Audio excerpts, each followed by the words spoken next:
All right, class, welcome to chapter 16. In this class, this lecture, we're going to talk about the development of placodes and the epidermis. Our cover photo here is this dog, and the reason it's here is because of the growth of hair, which is something that grows out of the epidermis. So we'll explore how different cell types arise in the epidermis.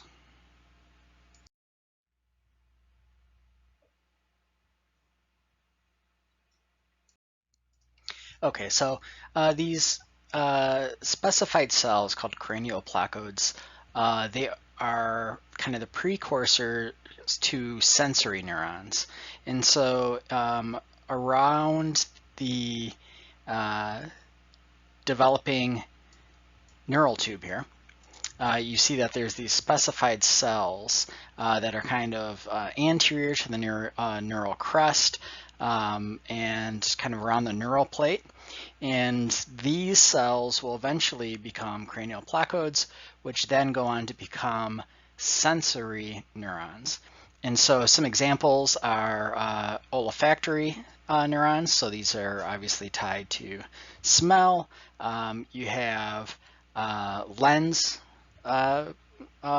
cells, so obviously to do with vision. You have the trigeminal cells, which will give rise to the trigeminal nerve, which is a sensory nerve that is associated with your face and the mucus of your mouth, mucosa of your mouth, as well as the nasal cavity. You have the geniculate, and this is another nerve that is kind of in your ear region. We have the petrosal, which is another nerve that connects to the facial nerve, as well as the otic and the nodos, which is a jugular nerve. So if you can see, this is kind of the shape or positioning of a head if the head was kind of flattened out, right? So we have the olfactory, which would be where your nose is, and then your eyes, and then your facial nerves, and then down at the bottom, one that's near your jugular. So here we see how these neural crest cells turn into these specialized tissues. And so we start with the expression of FGFs, which turn these neural crest cells into preneural cells. And if anti-BMP and anti-WNT are expressed, then those preneural cells become neural cells. Now, if FGF and BMP are expressed, we get to a state called border cells. And then if BMP, WNT, and RA are expressed, we move back to preneural cells again. Now, if anti-BMP and anti-WNT are expressed in the border cells, so after they've become border cells, which is converse to right here, then they will become these pan-Placoda field cells. So they're, again, kind of this grouping of cells that are not yet specified. So once these pan-Placoda field cells express different genes, in this case FGFs 2, 3, 8, and 19, that cell will develop into olfactory tissue. If that pan-Placoda field cell expresses WNT and PDGF, we get the trigeminal. If it expresses FGF3 and FGF8, we get epibronchial. And then if it expresses, behind my picture here, FGF, WNT, and Notch, then we get the otic. So let's look at induction of the otic placode to become these inner ear nerves. And so this is an example in the chick embryo. And so what happens initially is that the pharyngeal endoderm, which is down here at the bottom, that will express FGF8, which is a paracrine factor. And that FGF8 will find its way to the mesoderm tissue, which is indicated as pink. The label is behind my picture here. And that will induce or lead to the expression of FGF19. FGF19 then travels to both the neural plate and to the otic placode. Here in the neural plate, it will cause the expression of FGF3 and WNT8C, which is then that signal is sent to the otic placode as well, and with the help of FGF19 that we saw leaving the mesoderm previously, will lead to the expression of PAX2, which isn't labeled here. PAX2. And PAX2 will start this cascade of other genes that will allow the specification and production of the otic placode that they will then move on to become the sensory cells, a finalized sensory cell.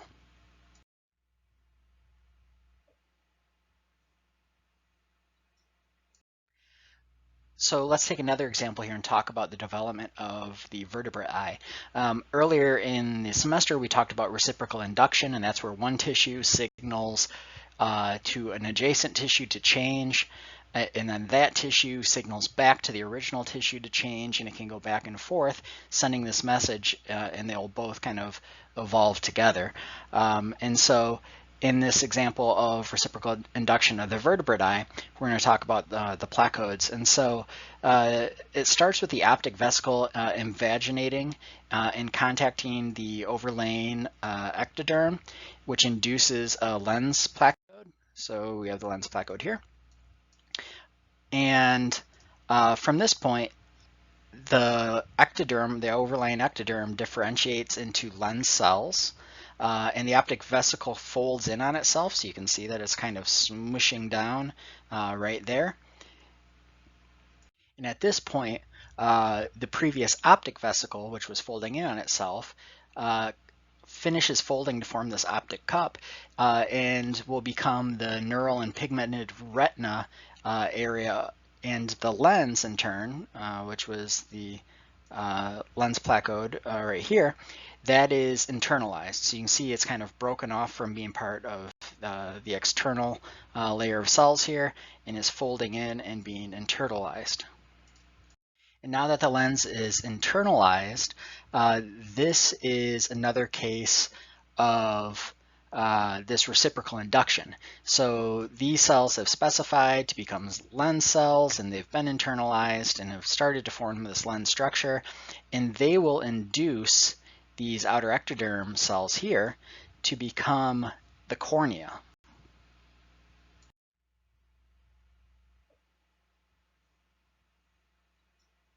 So let's look at some of the genes involved in this process of the development of the eye field. And so here, let me get my marker here. We start off with this light blue area, and the light blue in this case represents the neural plate. And so noggin causes the induction of formation of the neural plate, and then OTX2 will be expressed in only an area, a certain area of the neural plate, and that leads to the development of the forebrain or midbrain. And we still have these, the remainder of the neural plate behind here. Then we have the expression of ETRX1, PAX6, and 6-3.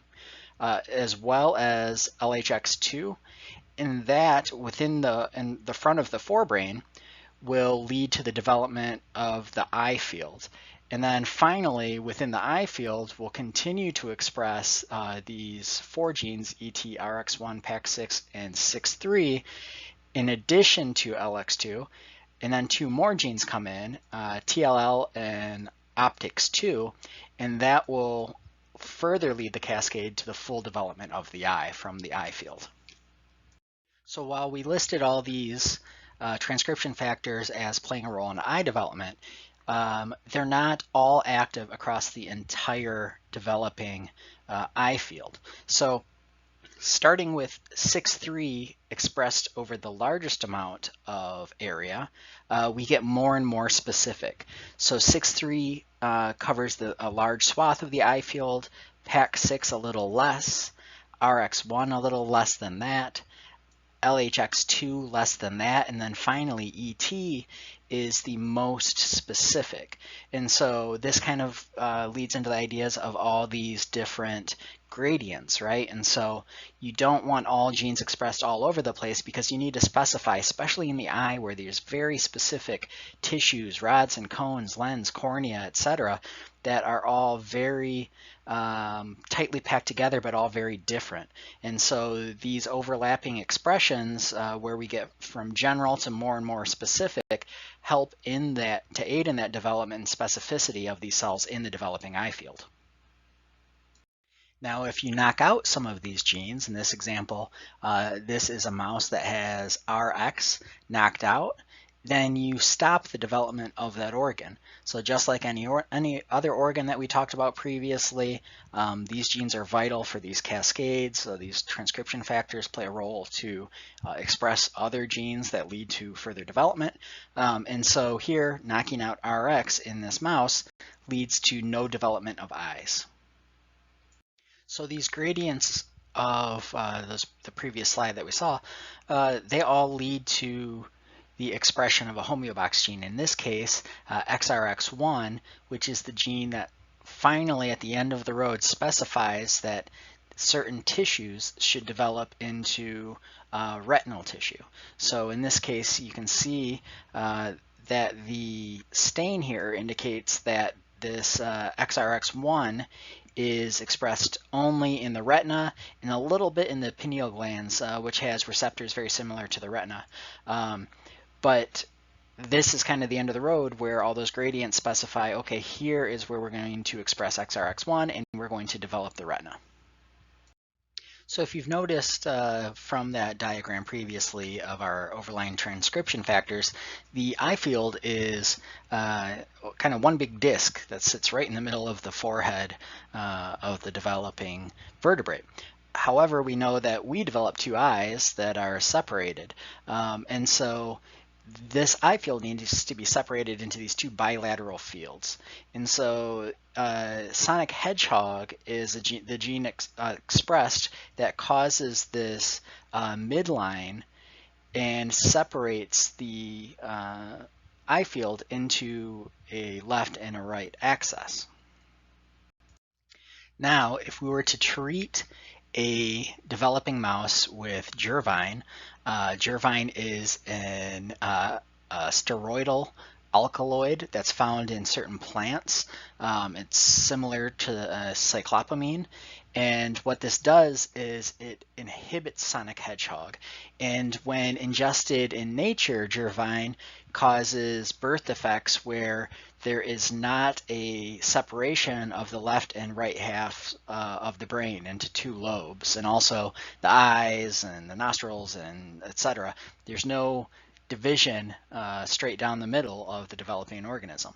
And we can see that here in this electron micrograph that the center ridge here, usually if we look at the last slide, there was a separation between the olfactory region, the maxillary region, and the mandillary region, and now they're kind of just smushed right up together.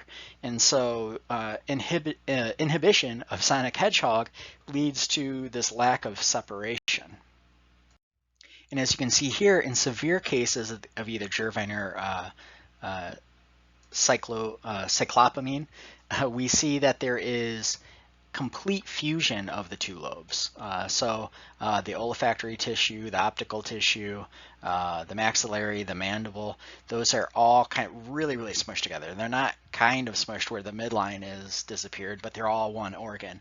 And this results in cyclopia, which is a condition where there is no bilateral halves. So the precortical plate down here is the area where sonic hedgehog originates from. And so we're looking at a side view of the developing brain where we would have eventually the forebrain, the brain stem down here. So this precortical plate is kind of on the underside of the developing frontal lobe of the brain, kind of near where the eyes would develop, right? So eyes and then the jawline and stuff would be in here. So that is what is responsible for developing this bilateral symmetry of the developing facial features and sensory organs. Interestingly, there are cases where the development of eyes has been lost in some species. And so here we have Mexican tetras, which are little fish, and there are kind of two subpopulations. We have this normal surface dwelling population that lives in just normal water, fresh water, but we also have these cave dwelling populations. And in these cave dwelling populations, there's no eye development.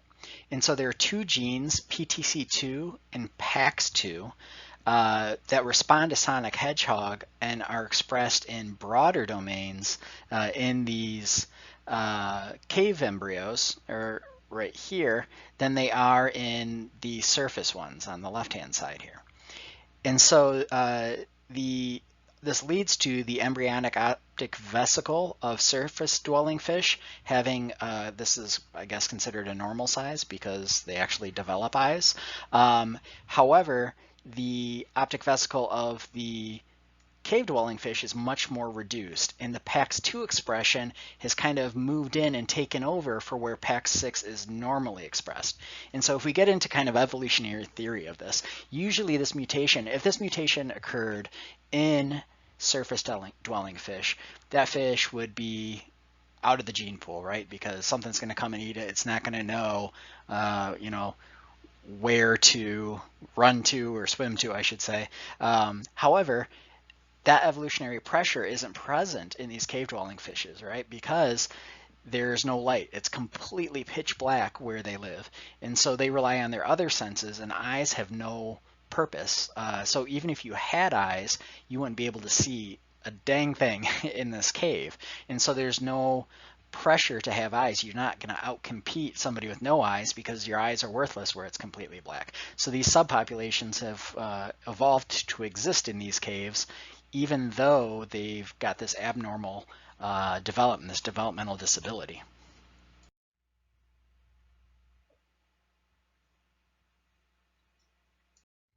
Okay, so there's a lot to take in on this slide, so we're going to work through it, and I'm going to go through my checklist here to make sure we get everything covered. All right, so this is the embryonic interactions of the development of the lens placode and then the formation of the optic vesicle. So we're starting very early during gastrulation and neural plate formation. So as you can see, we have the neural plate and the presumptive retina starting to develop here on the neural plate. We also have the lens ectoderm here that it's going to interact with. And as we progress through, the mesoderm here is going to induce the start of this formation of the eye. And so the optic vesicle will become a bulge. Where's my marker? Here we go. And it will contact that ectoderm. And at this point, this kind of starts the cascade of interactions that turns this optic vesicle. It'll start to fold in on itself, and eventually it will become the optic cup. And so at this point, before it becomes the optic cup, this connection between the optic vesicle and the lens placode cells here, the light blue, this is where that reciprocal induction occurs. And so here you can see that the optic vesicle is going to transform to the neural retina. And that is, it's going to send these orange dots, these orange signaling factors, which are FGF8, BMP4, and delta, to the lens placodes, which will then become presumptive lenses, lens cells. Then those cells will reciprocate, and they will send back FGF for these optic vesicle cells to then develop into the neural retina. Now, once that occurs, we get the full folding of this optic cup, and it'll convert the inner layer into the neural retina, and it will cause the lens vesicle to invaginate, I should say ingest, invaginate or involute and form the lens vesicle. So that's where those the presumptive lens separate and the endoderm then covers, which will eventually become the cornea of the developing eye.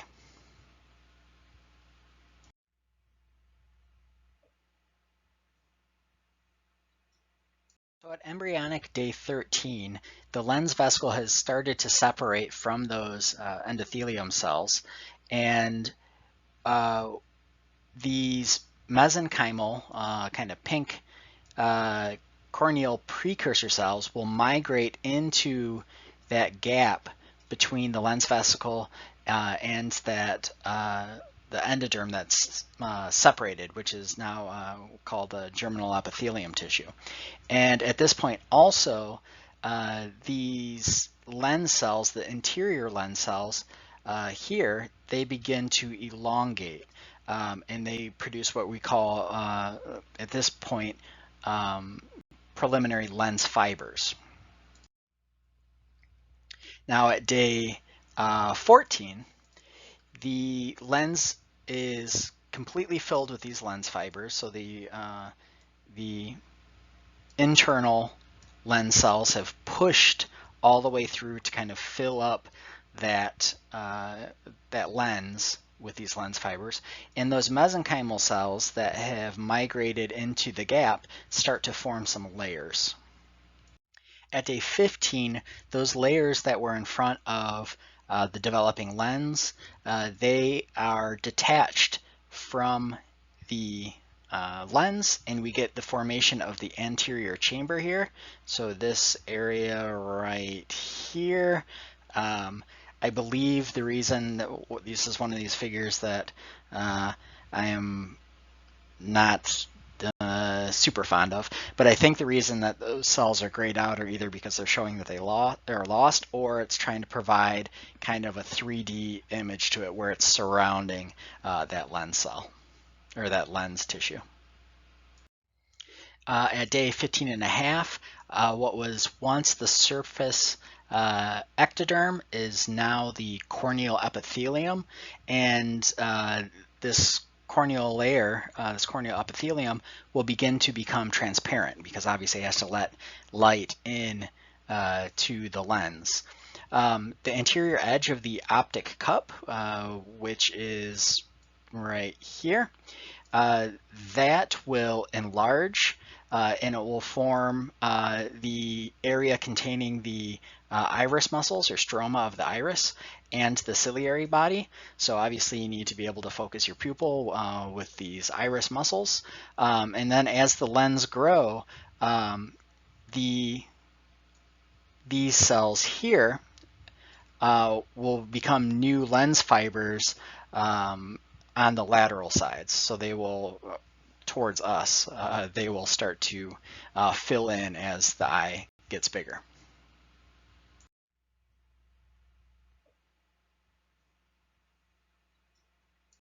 So in addition to the formation of the lens, the cornea, and the optic cup, etc., the retinal neurons will sort out themselves, and they'll become distinct layers as well. So we're all familiar with rods and cones, which are light perceiving cells that relay this message back to the brain. But there's also additional layers beyond that. There are intermediate layers, ganglion cells, obviously, retinal fiber layers, which are all part of relaying that message to the brain of these different light cues that are observed in the retina.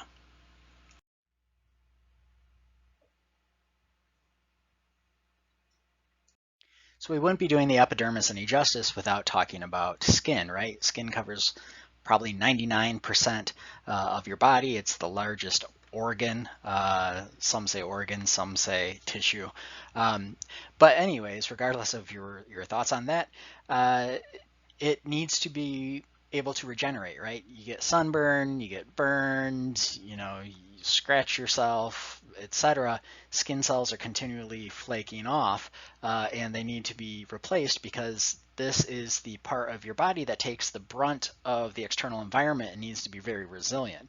So the basal cells here are mitotically active. So they're able to reproduce mitotically and differentiate into different cell tissues while still keeping that pluripotency. And so they reside in the basal layer, and these integrins attach them to the dermis on this basement membrane down here. And so these dermal fibroblasts, which are down at the bottom, will secrete some paracrine factors such as FGF7, FGF10, IGF, EGFR, and TGFA alpha. And this will promote proliferation of these cells here. So as you can see, we're going through the cell cycle in a couple of these cells. So these basal progenitor cells will generate these columns of notch activated. So as you can see, we have notch receptors here that are starting to bind these ligands such as jagged 1 and jagged 2.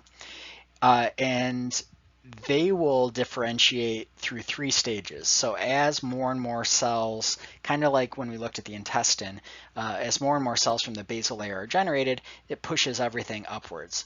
And as we get towards the external environment, we go through some different stages where we have the spinous layer, we have the granular layer, and then we have the stratum. In the stratum, at this point, these cells are dead. So these are the cells that if I'm doing this, they're flaking off grossly, and they are just there for protection. They're no longer alive.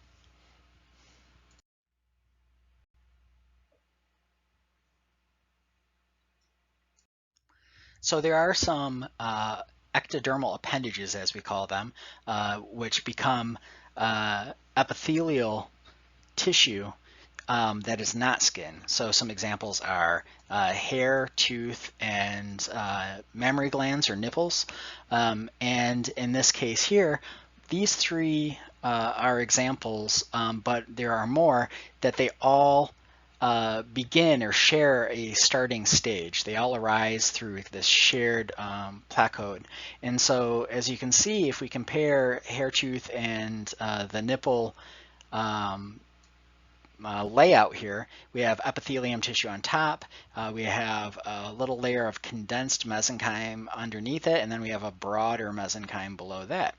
And what's different is different transcription factors will be expressed in these and will start to deviate from one another. And so if you're somewhere where hair needs to develop, your homeobox genes for hair will eventually become active, and you'll develop hair follicles, and you'll develop the kind of root cavity of a tooth, or the mammary glands associated with a nipple.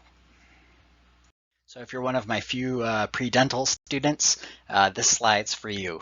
So we're going to talk a little bit about the division of the dental labia into incisors and molars. So obviously you have different teeth depending on where along your mandible they occur.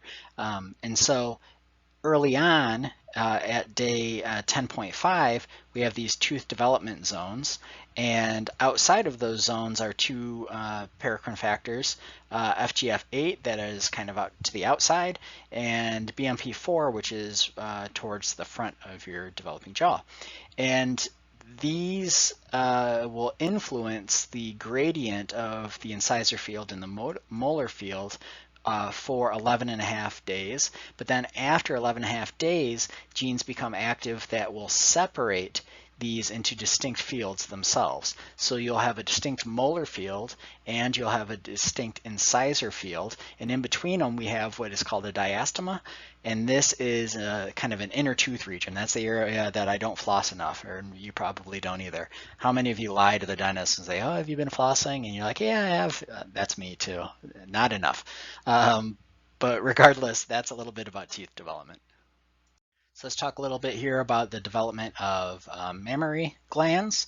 And so it turns out that mammary glands are inhibited in males by testosterone. And so here you can see the formation of a female mammary gland. And on the right-hand side here, we have the mammary gland rudiment, which is it starts to develop in males, but testosterone becomes active and it will degrade that developing mammary gland. In number C here, this is the very early stages of the development of the mammary gland. This is the number or letter A here is kind of a more fully developed mouse mammary gland. And in D, this is the early development of a mammary gland in mice, and as you can, or in male mice, and as you can see, they're starting to kind of pinch off the mesenchyme cells here, and it will detach that from the epithelium and will kind of ingest it and degrade it. E here is a male mouse where they transplanted in mesenchyme cells, so you can see they're kind of a different color here, that are lacking an androgen receptor. So these are cells that are lacking the ability to sense testosterone. And because of that, you can see that even though this is wild type tissue in males, the mammary gland itself is what senses and responds to testosterone. So this will develop into a full mammary gland in a male mouse. Now, if we were to look at the opposite, where we have taken a mammary gland that does have androgen receptors and an epithelium tissue that does not, then we see that it still starts to degrade. So this experiment shows that testosterone causes the breakdown of mammary glands in males, and that those receptors for these androgens, for testosterone, are on the mammary gland itself, not in the epithelium tissue.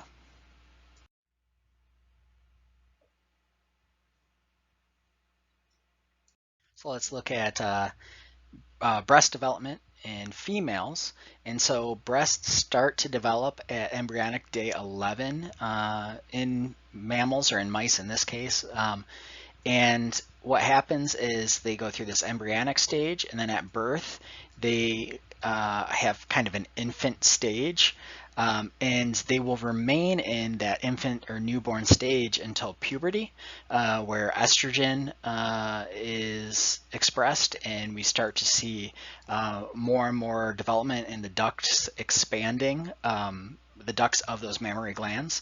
And then once you become an adult, progesterone kind of finalizes these, enlarges these ducts and proliferates these ducts, and then estrogen and progesterone and prolactins are expressed during pregnancy, and you start to get the alveoli that are filled with that will hold the milk. And after birth, prolactins are expressed, or right near birth in some cases, which leads to the formation of milk, casein expression, etc., that will fill the alveoli with milk, and the sacs will be filled with milk.